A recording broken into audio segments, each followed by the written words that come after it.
तर काल गेले होते मी मार्केटला. का ते पुढे सांगते. तर नमस्कार मंडळी, कशा आहात तुम्ही सगळे? तर खूप दिवसांनी ब्लॉग टाकलेला आहे. कालची सुरुवात सकाळी 6 वाजल्यापासून झाली होती. किती सुंदर म्हणजे सूर्यप्रकाश होत होता ना, पूर्ण केशरी, पिवळं असं खूप सुंदर वातावरण झालं होतं. तर तुमच्या दादांचा टिफिन तयार करायचा होता. पटकन उठले, फ्रेश वगैरे झाले आणि तुमच्या दादांचा टिफिन तयार केला. त्यांना मेथीची भाजी खूप आवडत असते आणि म्हणून त्यांना त्यांच्यासाठी मेथीची भाजी तयार केली, त्यांचा टिफिन तयार करून दिला आणि त्यांना बाय बाय केले. तर पुढचे कामं मला पटपट आवरून घ्यायची होती. मला मार्केटला जायचं होतं.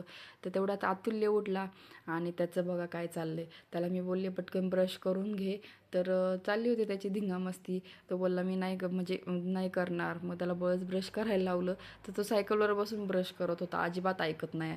त्याच्या मनासारखंच त्याला करायचं असतं. मग लगेच घरातली पटपट कामं आवरून घेतली. आम्ही दोघांनी नाश्ता केला आणि देवपूजा वगैरे करून घेतली. देवपूजा केल्यात म्हणजे देवपूजा केली तरच काहीतरी सगळं घरातलं काम आवरल्यासारखं वाटतं, नाही तर देवपूजा नसली की काहीतरी राहिल्यासारखं वाटतं. पटकन घरातले सगळे कामं आवरली, स्वतः रेडी झाले. कशी दिसते मग मी? आणि खूप सुंदर मी तशी छानशी रेडी झाले आणि असं ठरवलं होतं की मी एकटीच जाणार, अतुल्याला घेऊन नाही जाणार. पण मला यायला उशीर झाला असता, मग तो कुठे राहिला असता.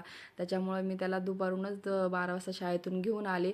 तो खूप खुश झाला होता. मम्मा अचानक घरी म्हणजे मम्मा शाळेत आली मला घ्यायला. त्याच्यामुळे तो खूप खुश झाला होता. पटकन घरी गेले, त्याची बॅग वगैरे ठेवली आणि त्याच कपड्यांवर त्याला मी मार्केटला घेऊन जायचं ठरलं.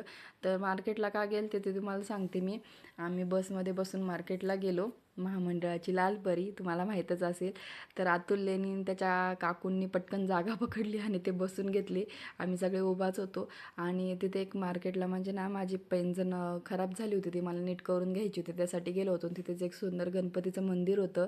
अतुल्य लगेच पळत गेला, दर्शन घेतलं आणि तोपर्यंत माझी पैंजण तयार झाली आणि मी लगेच पैंजण घालून घेतली. कशी दिसतीये मग?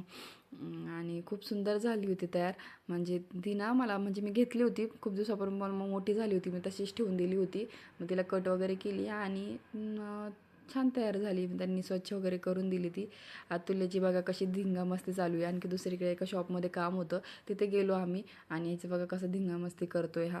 याचं कायम असंच असतं. खूप वैताग पण देतो. आणि मग आमच्या काकूंना घ्यायच्या होत्या साड्या, त्यांच्यासोबत गेले होते मी. मला ही साडी खूप आवडली होती, खूप म्हणजे खूप प्रचंड आवडली होती. म्हणतात ना बायकांचं साडीवरचं प्रेम कधी संपत नाही, किती साड्या घेतल्या तरी त्यांना कमीच वाटतात. पण कालच मी साड्या घेऊन आले होते काही, पण मला ही साडी खूप आवडली होती. म्हणून म्हटलं चला आपणच घालून बघावी. काकूंना घ्यायची होती पण म्हटलं मीच घालून बघते, म्हणून मीच घालून बघितली. खूप सुंदर आवडली होती मला ही साडी. असं वाटत होतं घेऊनच टाकावी, पण म्हटलं ठीक आहे लग्न कोणाचं आलं तर घेईन नक्की. मग खूप भूक लागली होती, पोटपूजा केली, वडापाव खाल्ले आणि परत आम्ही निघालो. तर अतुल्य बघा कुठे बसला होता. जसे ते ड्रायव्हर काका गाडी चालवत होते तसंच त्याचं काहीतरी चाललं होतं, मी पण गाडी चालवतो. अशा प्रकारे आजचा दिवस खूप छान गेला. पुन्हा नवीन ब्लॉगमध्ये भेटूया. बाय.